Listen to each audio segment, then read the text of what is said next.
Deuteronomy 21. Atonement for an unsolved murder. Atonement for an unsolved murder.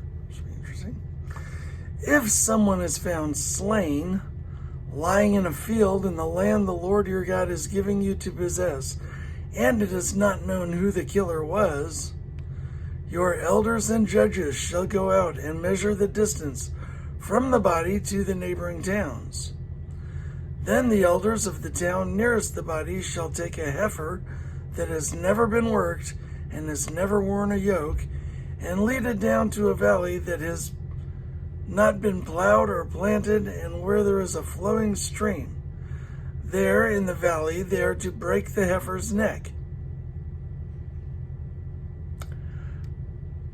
The Levitical priest shall step forward, for the Lord your God has chosen them to minister and to pronounce blessings in the name of the Lord, and to decide all cases of dispute and assault.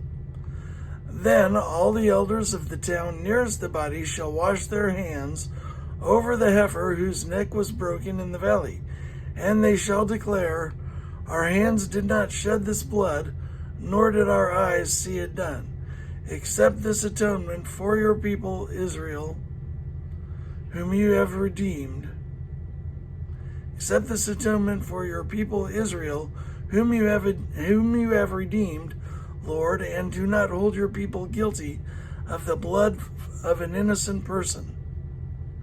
Then the bloodshed will be atoned for, and you will have purged from yourselves the guilt of shedding innocent blood, since you have done what is right in the eyes of the Lord.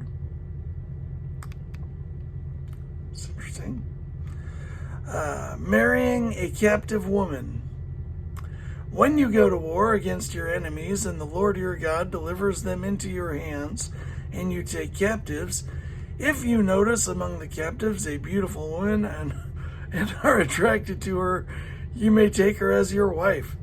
Bring her into your home and have her shave her head, trim her nails, and put aside the clothes she was wearing when captured. After she has lived in your house and mourned her father and mother for a full month, then you may go to her and be her husband, and she shall be your wife. If you are not pleased with her, let her go wherever she wishes. You must not sell her or treat her as a slave, since you have dishonored her. The right of the firstborn. If a man has two wives, and he loves one but not the other, and both bear him sons, but the firstborn is the son of the wife he does not love, when he wills his property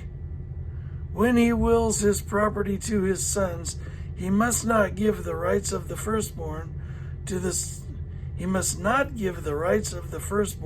son of the wife he loves, in preference to his actual firstborn, the son of the wife he does not love.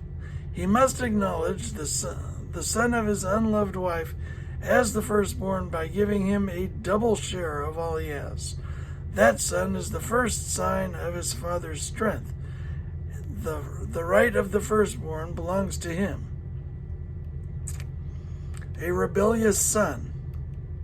If someone has a stubborn and rebellious son who does not obey his father and mother and will not listen to them when they discipline him, his father and mother shall take hold of him and bring him to the elders at the gate of his town. They shall say to the elders, this son of ours is stubborn and rebellious.